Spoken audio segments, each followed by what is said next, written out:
The time for waiting is over. It's been exactly 146 days, well, once the games get started, since TSM last played, so let's talk some TSM.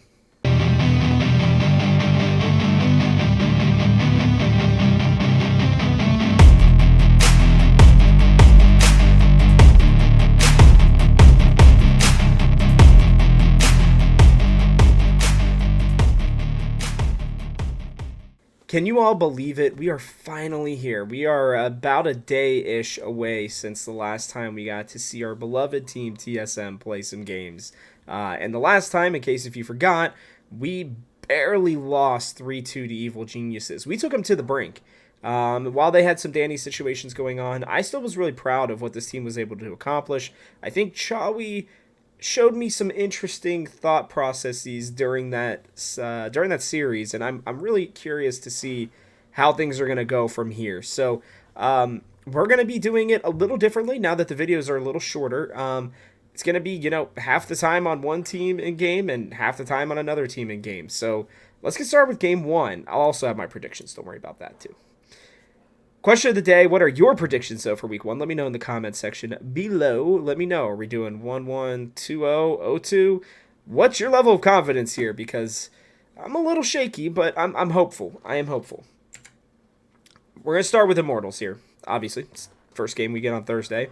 And, I've been thinking about this game quite a bit. And I think when I'm looking at our strengths and weaknesses, right, like, obviously, I still personally believe that Boogie is not going to be as good as Kenvi. I really think what Kenvi showed in those last 9 games was very, I think, good. I think he was much better than most people were expecting after what was a really bad first couple games, to be honest with you. He just really did not look comfortable at all.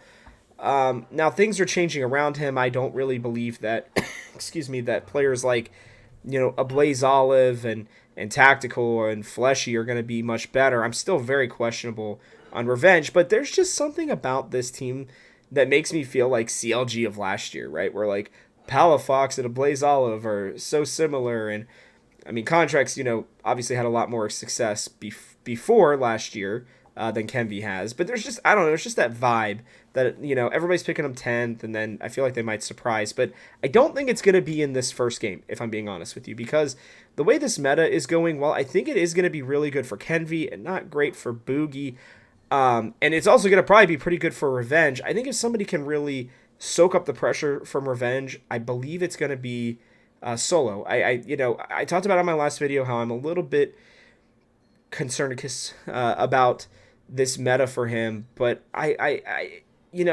did think about it in the last day or so, and I think that there is a chance that maybe he can just kind of be off meta, right? That he can just be that guy who is just going to be tanky, who is just going to be a playmaker, who's not going to take, abundant risks, especially against players who I think this meta is built for, which Revenge would be one of them.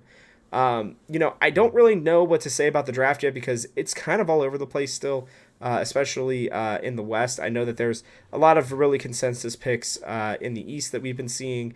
But again, I really think, we're going to see a lot of Cassante. I think we're going to see a lot of Jax. I don't think that's necessarily a great matchup for Solo, but I just feel like he's going to be able to absorb that pressure.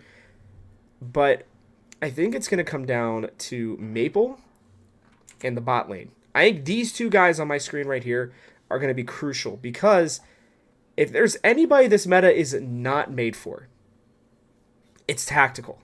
We have seen it time and time again. This guy he wants to engage. He wants like all these, high leverage, very risky picks to be able to work out for him. And guys, like, this is not it. This is not that meta. He's going to have to be patient. His positioning is going to have to be good and great even for them to have anything happen. For Chime and Neo, that's not going to be as much of a problem, in my opinion. I really do think that this meta is going to be really, really good for Chime. And like I said in the last video, I think Neo may struggle a little bit, but he's got the better support. He's got somebody who I think he's going to be able to be a lot more comfortable in. With, and I just think that while Maple's going to kind of do his thing and deal with a Blaze Olive, I think it's going to be these two that are going to end up pushing us over the edge. And yes, I am going to predict us to win. I think the early game is going to be close. I think we're going to actually win I can't believe I'm saying this, but a Rift fight. I know I can't believe it. Shelly fight I think is going to go our way because we have none of the players that used to cause that as an issue. As much so I should say. I always felt like it was Spica that was making those calls and risking it for the biscuit, and I don't think the biscuit really came his way all that often. So I think that we do win this game. I think we win a fight at Shelly. And I think Rift Herald will actually end up being our friend, helping us get a good push. And I expect this bot lane to create some havoc and try to play off of tacticals over aggression that he has. So, I told you guys, I think week one's going to be a very important week. And I think you got to get it started off on the right foot against Immortals. Then we head into what's easily going to be the toughest game of the week, which is Team Liquid. Now, Team Liquid will be starting their season off against a brand new, very interesting FlyQuest team that has a lot of talent on it. I think enough talent to be able to be equal to what Team Liquid has. And I think that I can't believe I'm going to say this. I'm probably going to end up picking FlyQuest over Team Liquid. So they're going to be coming in limping, even though I think Pioshik is really good. I think Summit's really good. And I think they're going to have... I mean, there is potentially not a bigger gap in the LCS than Pioshik and Boogie.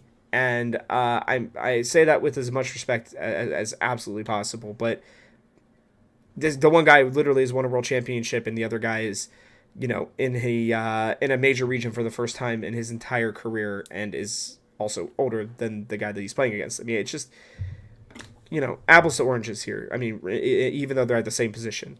And I think, Core JJ, I think Chime will be a fun matchup. I think the bot lane will be interesting. I think, Neo and Yon will probably go at it. They've seen each other. They've played against each other. I think that bot lane matchup will be a bit of a push. Again, I don't think top lane is going to go great for us, but that's okay. I really think that it's going to come down to the mid lane for us if we want to win here, where I think Maple is going to have to be clutch, and I think that he's going to have to pick something maybe a little bit off-brand, but something I know he still can play, like an Akali. Akali is definitely in the meta.